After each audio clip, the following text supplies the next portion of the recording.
I'm Dave. And I'm Wally. We've had other videos out there about Right. our SA Vapor Retarder. So in this instance, we have kind of a typical detail. We have written details for curbs, flashings, pipes. This is kind of a standard way we can Right. do when there's other ways to do this pipe. So those in the audience, if they want to look up our details, they go to our website, be able to pull up details. Right. But in this instance, kind of show here, when we ran this sheet, we had to cut it here to get around the pipe. Right. So we need to cover that by at least 6 inches.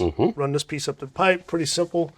Peel this, stick it, Roll it. roll it, then we need a target patch. Correct. And we want it cut really fairly tight to the pipe, correct?